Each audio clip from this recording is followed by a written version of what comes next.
इस वीडियो में बात करेंगे कंपाउंड इंटरेस्ट मींस चक्रवृद्धि ब्याज, इसका पार्ट 3। चूंकि इसके पहले मैंने इसका पार्ट 1 और पार्ट 2 में बना चुका हूं, जिसका लिंक आपको डिस्क्रिप्शन में मिल जाएगा।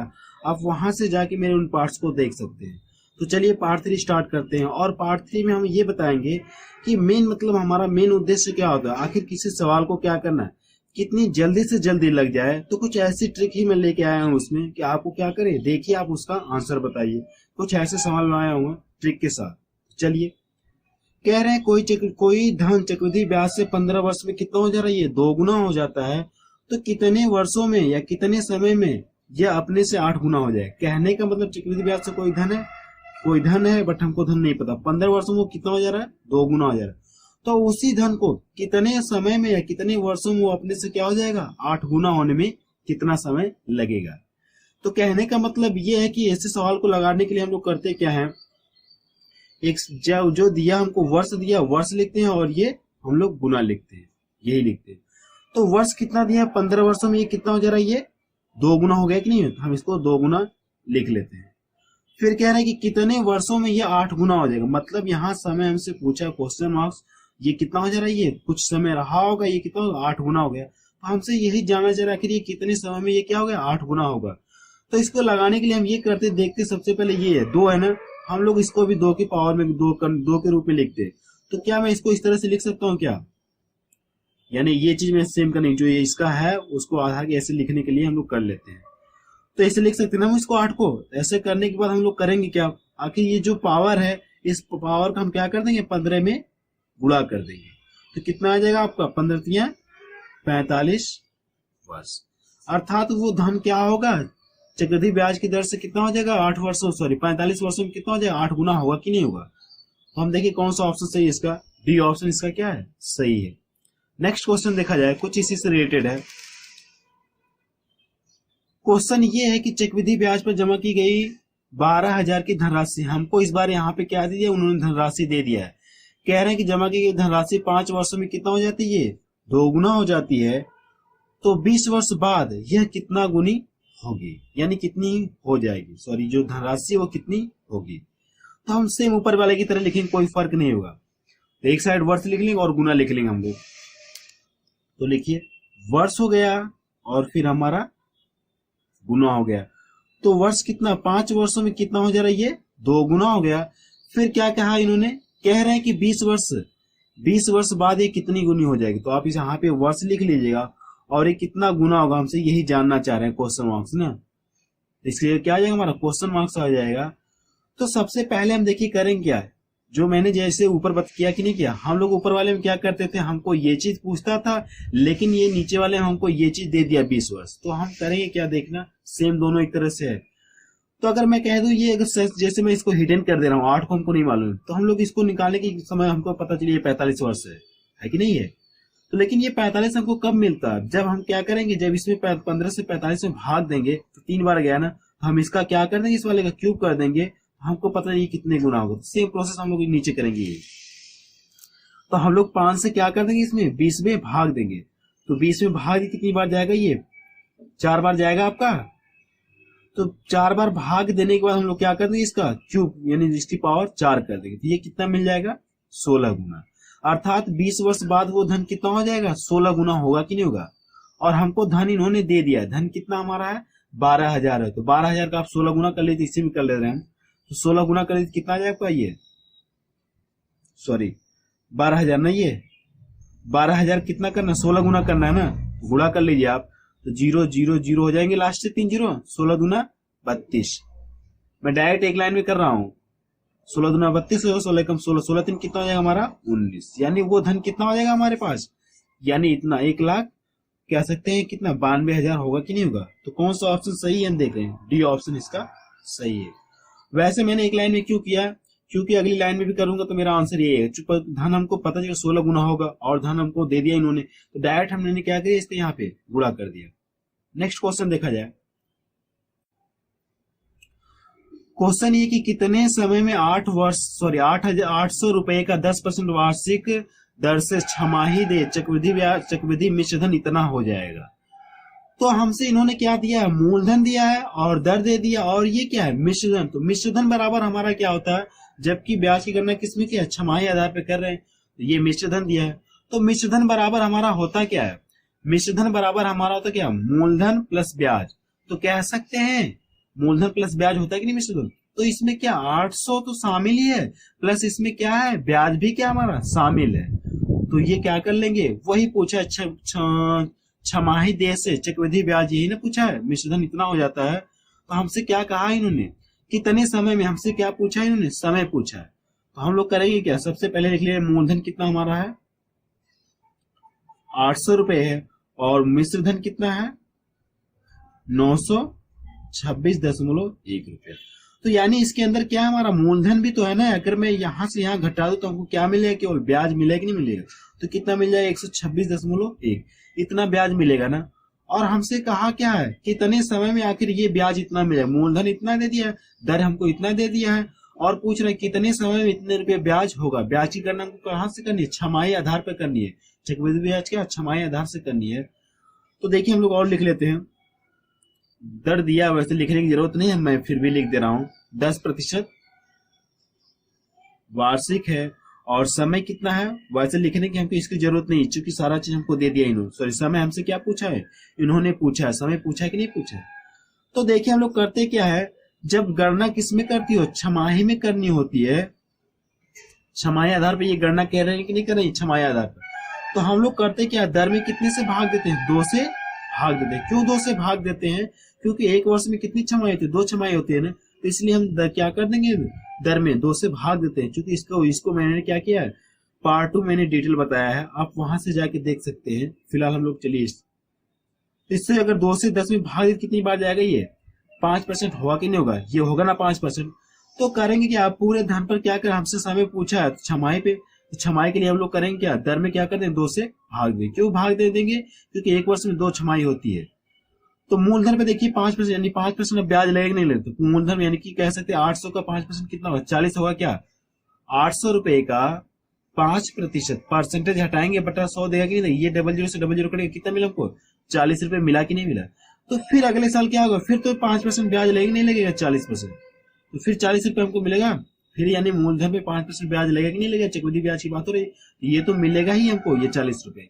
लेकिन जो पिछले साल का जो ब्याज है, ये पिछले साल का ब्याज है कि नहीं है, इस पर भी हमको क्या मिलेगा, ब्याज मिलेगा कि नहीं मिलेगा। चक्रवृद्धि ब्याज में तो यही होता है ना कि जो पिछले वर्ष का ब्याज होता है, यानी कि ब्याज पे भी ब्याज हमारा क्या होता है, ब्याज पर भी ब्याज बनता है कि नहीं। यही तो चक्रवृद्धि ब्याज की खासियत है कि ये क्या होगा, चक्रवृद्धि ब्याज पे भी ब्याज हमारा बनता है कि नहीं बनता है। तो देखिए अगर मैं इस पे 5% लगाऊंगा, 5% तो इसका कितना देगा, कह सकता हूँ 5 गुना 10 यानी 2 रुपए देगा क्या।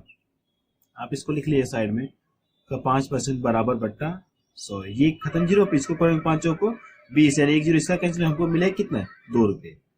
तो देखिए अब इसको जोड़िए तो कितना ब्याज हमको इतना 126 मिल गया क्या। अभी हम देख रहे हैं कि 40 गुना 80 तो 82 हमको नहीं मिला। एक बार और बढ़ते हैं हम लोग, तो कितना ये, फिर तो ये 40 रुपए देगा ही, क्यों 40 रुपए देगा ना ब्याज। फिर अब क्या होगा, जो पिछले 2 वर्ष का ब्याज है कि नहीं, ये 2 वर्ष का ब्याज है पिछले 2 वर्ष का, इस पर भी ब्याज बनेगा कि नहीं बनेगा। तो पिछला ब्याज कितना हो गया हमारे पास 84 रुपए ना, 84 रुपए हम लोग क्या करेंगे 5% के हिसाब से ब्याज करेंगे, कितना हमको मिल जाएगा, कर लीजिए। तो ये 5 चौको 20 हो गया, और 5 8 40 से 41, नीचे 100 है तो 1 जीरो इसका कैंसिल है, ऊपर कितने 1 अंक पे 10 लग जाएंगे नहीं लग जाएंगे, कह सकते 40 से 4.1 मिलेगा क्या हमको। अब शायद हमको लग रहा है 126.1 रुपए मिल जाएगा क्या, देखिए जोड़िए, संभावना की मिल जाएगा, पीछे जोड़िए 1 हो जाएगा, 4 2 सभी के 0 0 है, इसमें 4 2 6 हो जाएगी नहीं क्या है ये। अब इसको जो 4 4 8 4 3 12, हम देख रहे हैं हमारा CI कितना मिल गया, इतना मिल गया कि मिल गया जितना यहाँ पे ब्याज है, ये ब्याज हमको मिल गया। तो हमसे पूछा था समय, ये है कि नहीं, ये समय ये हमारी यही तो समय निकला कि नहीं, 1 छमाही 2 छमाही 3 छमाही, ये हुआ क्या हमको 3 छमाही मिली। अगर छमाही को मैं क्या करूं, अगर वर्ष में पूछूं तो हमको पता है कि 2 छमाही मिलकर कितना 1 वर्ष देगा, तो ये 3 छमाही मिलकर कितना 1.5 वर्ष देगा कि नहीं देगा, ये 1.5 वर्ष देगा। चूंकि आंसर हमारा वर्ष में दिया तो इसलिए हम लोग इसे क्या कर लेंगे, वर्ष में क्या कर लेंगे, इसे कन्वर्ट कर लेंगे। 3 छमाही ये होगी ना, 3 छमाही है, अगर 3 छमाही को हम लोग वर्ष में कन्वर्ट करेंगे 1.5 वर्ष देगा कि नहीं देगा, ये हमारा क्या गया आंसर आ गया। क्योंकि 1 वर्ष में कितनी 2 छमाही होती है, तो 2 और आधा वर्ष देगा कि नहीं देगा। तो हम देख रहे हैं क्या बी ऑप्शन इसका सही होगा कि नहीं होगा। नेक्स्ट क्वेश्चन देखा जाए,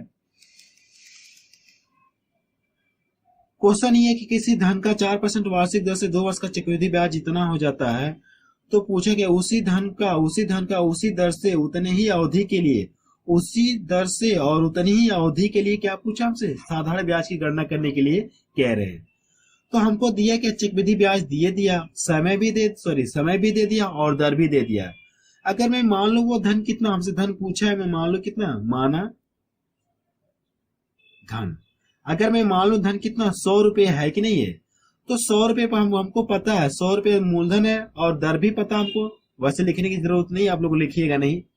दर कितनी है, 4% वार्षिक है, क्योंकि वहां पे दिया इसलिए हम लोगों को लिखने की जरूरत नहीं है। समय कितना है, 2 वर्ष है कि नहीं। अगर मैं इस धन पे क्या करूं, ब्याज निकालू, अगर हम CI यहां से निकालूं तो CI तो इन्होंने दिया ही है, एक CI दिया कि नहीं दिया है। अगर मैं इस पूरे धन पे मूलधन पता है, दर भी पता है, समय भी पता है, अगर मैं यहाँ पे CI निकालूं मीन्स चक्रवृद्धि ब्याज निकालूं तो हमको क्या मिलेगा, समय 2 वर्ष, तो हम इसको कितनी 2 बार लिख लेंगे, 2 वर्ष हो गया हमारा। तो क्या कर देंगे, इसको यानी 100 रुपए 4% हमको कितना मिलेगा, कह सकते 4 रुपए ब्याज मिलेगा, अगले साल भी 4 रुपए मिलेगा नहीं मिलेगा। तो फिर क्या कर लेंगे, जो पिछले वर्ष का ये ब्याज है कि नहीं 4 रुपए, इस पर भी ब्याज बनेगा नहीं बनेगा, 4% के हिसाब से, 4% के हिसाब से ब्याज बनेगा ना, तो इसका कितना होगा 4%, कह सकते 4 को 16, नीचे 2 जीरो, 2 अंक पे दशमलव लग जाएंगे नहीं लग जाएंगे, ब्याज कितना मिलेगा 16। यहाँ से कितना हो जाएगा, ये 4 4 8 हो जाएगा, इसको जोड़ेंगे कितना, इतना हो गए। ये भी हमको क्या पता चला, CI पता है कि नहीं, ये भी CI है और इन्होंने भी क्या दिया, 2 वर्ष का CI दे दिया। तो हम लोग करेंगे क्या, इस CI से इस CI में क्या कर देंगे, मिस चक्रवृद्धि ब्याज में भाग देंगे।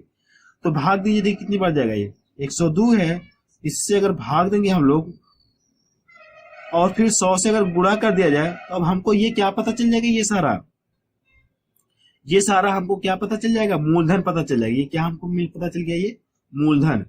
अब हमसे पूछा क्या, अगर मूलधन पता चल गया, हमको क्या पूछा, साधारण ब्याज की गणना करने के लिए करें, तो अब हमको दर भी पता है और समय भी पता है। तो साधारण ब्याज बराबर हमारा होता है क्या, मैं इसे 2 तरीका बताऊंगा, तो पहले डिटेल देखने फिर इसके बाद ट्रिक बताऊंगा। तो साधारण ब्याज की गणना करने के लिए कह रहे हैं, साधारण ब्याज बराबर ये तो ना, मूलधन दर गुणे समय बटा 100 होता है कि नहीं, ये फार्मूले हमारे। तो इसी पे मैं लगा लो, ये हमारा मूलधन है और हमको क्या पता है, दर कितना हमको दे दिया, इन्होंने 4 दे दिया है, और समय कितना है 2 वर्ष है, और पूरे का बटा कितना 100 है कि नहीं। तो ये हमको क्या मिलेगा, SI बराबर मिलेगा कि नहीं मिलेगा। तो यहां से ये देख रहे हैं 00 से इसके ये 00 कट गया, इसको काटे देखिए कितना होगा, या तो अगर यहाँ से दशमलव इसके हटाने तो मैं क्या कर दूं, ऊपर नीचे 100 से गुणा कर दूं, यही कर लू ना, 100 से गुणा हो, इसके दशमलव फिनिश हो गए ना, दशमलव से क्या हो गए फिनिश हो गए। तो डायरेक्ट काटे, इसे कितनी बार कटेगा, 4 दूना 8 और इसको काटे 4 चौक को 16। अगर 102 में अगर 204 में भाग कितनी बार जाएगा आपका, ये 2 बार जाएगा क्या, 2 से ये 2 कट गया, तो हमारा ऊपर मिला केवल कितना 100 रुपए, अर्थात वो धन कितना रहा होगा, 100 रुपए रहा होगा कि नहीं रहा होगा। ये क्या आ गया, इसका आंसर आ गया। इसको कैसे और लगा सकते थे, अगर 60 में लगानी हो तो 60 में लगाने के लिए मैं ये बताऊंगा, तो रहने दी, ये क्या, ये भी सही है अपनी जगह, ठीक है। नेक्स्ट क्वेश्चन देखा जाए। क्वेश्चन ये है कि किसी धनराशि पर एक निश्चित दर से 2 वर्ष का साधारण ब्याज और चक्रवृद्धि ब्याज क्रमशः हमसे क्या दे दिया, इन्होंने दे दिया है। तो वो धनराशि पूछ रहे हैं कि वो धनराशि कौन सी थी जिस पर क्या क्या 2 वर्ष के लिए दे दिया जाए, तो साधारण ब्याज इतना मिल जाएगा और चक्रवृद्धि ब्याज हमको इतना मिल जाएगा। तो हमसे वो धन जानना चाह रहे हैं। तो देखिए इसको हम लगाएंगे कैसे, तो SI दे दिया इन्होंने, SI कितना है 2 वर्ष का, SI कह सकते हैं या ऐसे लिख लिया जाए 2 वर्ष का SI का मतलब क्या, सिंपल इंटरेस्ट मीन्स SI यानी साधारण ब्याज कितना दे दिया इन्होंने, 900 रुपया दिया है कि नहीं दिया ये, और 2 वर्ष का इन्होंने क्या दे दिया है, CI मीन्स चक्रवृद्धि ब्याज कंपाउंड इंटरेस्ट दे दिया इन्होंने, 954 रुपए इन्होंने दे दिया है कि नहीं, दिया है कि नहीं दिया है। तो हम लोग करेंगे क्या, यहां से अगर यहां से मैं घटा दूं तो हमको पता चल जाएगा कि साधारण ब्याज और चक्रवृद्धि ब्याज में फर्क क्या, समय तो सेम है, मूलधन भी सेम रहा होगा, तो फर्क क्या पता चल गया हमको, ये साधारण ब्याज और चक्रवृद्धि ब्याज में, यानी साधारण जो चक्रवृद्धि ब्याज पे क्या हमको दिया 54 रुपए एक्स्ट्रा दिया कि नहीं दिया, 54 रुपए एक्स्ट्रा दिया। अगर ये साधारण ब्याज में क्या होता है, एक बात और है, साधारण ब्याज क्या होता है, प्रत्येक वर्ष का ब्याज क्या होता है, कांस्टेंट होता है। अगर 2 वर्ष का ब्याज इतना है तो ये क्या होगा, 1 वर्ष का ब्याज कितना होगा, 1 वर्ष का SI कितना होगा, 450 रुपए होगा कि नहीं होगा, होगा ना। तो इसको लगाने के लिए हम करेंगे क्या, अब हमको पता है यहाँ से क्या करते हैं हम लोग, ये समय 2 वर्ष है तो क्या कर लेंगे, ये पता है कि 450 रुपये साधारण ब्याज है ना, ये तो 450 यही तो साधारण ब्याज होता है कि नहीं माता, ये मैंने पार्ट में डिटेल बताया था। तो अब ये होता क्या पिछले धन पे जो, यानी ये होता है कि नहीं, इसी पे तो ये 54 रुपये एक्स्ट्रा देगा कि नहीं देगा, और यही 54 रुपये जो एक्स्ट्रा देता है यही तो हमारा जुड़ के क्या हो जाता है, हमारा सीआई हो जाता है कि नहीं होता, यही तो हमारा सीआई मिलता है कि नहीं मिलता है, ये जो 54 रुपये एक्स्ट्रा मिले पिछले ब्याज पे क्या हुआ, ब्याज जो बनेगा। तो आखिर ये किस दर से ये 54 रुपये हमको मिला, हमसे यही जानना चाह रहे, तो दर निकालने के लिए हम लोग करेंगे यहाँ से। अब हमको पता है ये तो इसी पे तो ये पैसे मिल रहे कि नहीं मिल रहे, ये जो पिछले वर्ष का ये ब्याज है इसी पे तो ये मिल रहा है ना 54 रुपये। तो दर अगर पूछा जाए दर के लिए हम क्या करेंगे, कह सकते हैं जो लाभ हुआ बट्टे क्या है, इसके लिए ये क्रय मूल्य का काम करेगा नहीं काम करेगा, 450 और इंटू प्रतिशत में करने के लिए 100 से गुणा, 1 0 से 1 0 इसका कैंसिल हो गया, इसको 9 छक्का 54 और 9 पच्चे 45, 5 दूना 10, यानी कि इससे भाग कितनी है हमारी 12% क्या वार्षिक दर। अब हमको क्या पता चल गई, तो हमसे पूछा वो मूलधन। अब देखना तो हम दो तरीके से इसे लगा सकते हैं, ये तो क्या, एक तो साधारण ब्याज वाले फार्मूले से, जो साधारण ब्याज का फार्मूला उससे, और दूसरा तरीका मैं बताऊंगा जो शॉर्टकट ट्रिक्स है ना। ठीक है, पहले फार्मूले देख लिया फिर मैं ट्रिक से बताऊंगा। तो साधारण ब्याज बराबर हमारा होता है क्या, मूलधन गुणे दर गुणे समय बट्टा 100।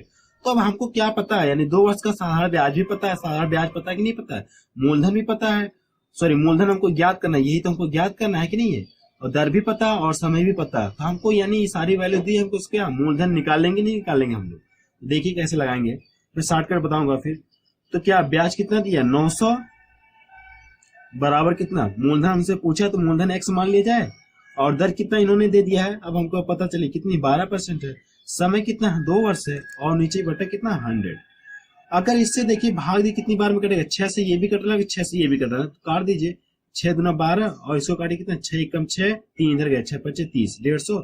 अगर इसको 4 से काटो तो ये कितनी बार में कटेगा, 25 बार में कटेगा, नहीं कटेगा। तो अब क्या करिए, तिरक गुणा कर इधर x मिल जाएगा, इसका गुणा करिए कितना हो जाएगा 25 पच्चे 125, कह सकते हैं 25 पच्चे 125 होगा कि नहीं होगा, कितने हमारे पास हासिल बच्चे 12 बच्चे कि नहीं बच्चे, और 25 से कम 25, 25 में 12 जोड़े कितना, तो कह सकते हैं 25 और 12 यानी कि 30 यानी 37 देगा क्या ये 37, अर्थात वो धन कितना रहा होगा 3750 रुपए रहे कि नहीं रहेंगे। तो देखिए कौन सा ऑप्शन इसका सही है, हम देख रहे हैं क्या डी ऑप्शन इसका क्या है सही है। अगर शॉर्ट यानी ट्रिक से देखना हो तो कैसे देखेंगे हम लोग, देखिए चूंकि ये साधारण ब्याज में होता क्या है, ब्याज की दर क्या होती है कांस्टेंट होती है ना। अब हमको पता है ये ब्याज कितना 900 रुपए, तो ब्याज की दर कितना है, पहले वर्ष में कितनी रहेगी 12%, फिर अगले साल भी कितनी 12% रहेगी नहीं रहेगी, तो कह सकते हैं 12 12 24% बराबर ये 900 है कि नहीं है। अगर आप क्या करिए इसमें 900 में क्या कर दीजिए 24 से भाग दे दीजिए और 100 से गुणा कर, 24% बराबर तो ये 900 मिले कि नहीं, भाग दी 100 से गुणा करिए तो हमको क्या पता चल जाएगा वो धन कितना रहा, भाग में आपका इतनी बार जाएगा।